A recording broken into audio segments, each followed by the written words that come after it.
In this video, I'll show you about how to DIY your own RS232 connector and the RS232 to the 3.5 audio connector. So here we already have the items. So basically, this one is to customize to work with our AV over IP system. So here we actually have our AV over IP receiver.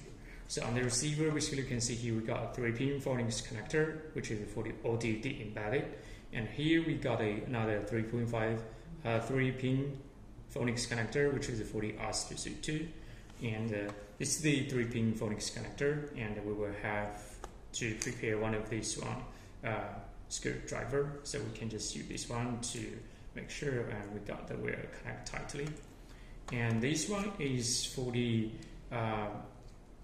RJ45 to the 9-pin RS232 connector. So normally for the splicing displays, they will use the RJ45 for the RS232 commands. So like this one, then we got this one. Then we use this RJ45 to the 9-pin RS232 for connector. So we can just connect like this one.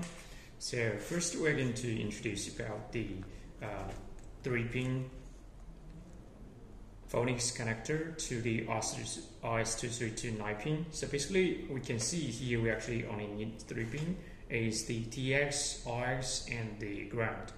So on the connector it's going to be the same, and but for sending the RS232 you will use the cross wiring. So basically if the first pin is for TX, that means, and on the first pin this connector is going to be using the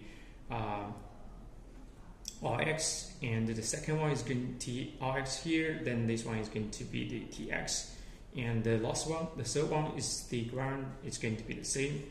So on the 9-pin RS232 connector, and we will use only 3 pins, and it's going to be the pin 2, pin 3 and pin 5. So pin 1 is actually pin 2 is actually for the TX, and pin 3 is for the RX, and pin 5 is for the ground. So we'll have these 3 wires connect to this phonics connector. After we DIY this one, then we can just plug into the RS232 connector, then have this side, because this one, the side is the male connector, and we need this one is the female connector, so we need a male connector on this side. So we can just plug in, then already finish one side. So for the audio, it's going to be the same way to do it, and here we got 3 pin, and the first one is the left, right, and the ground.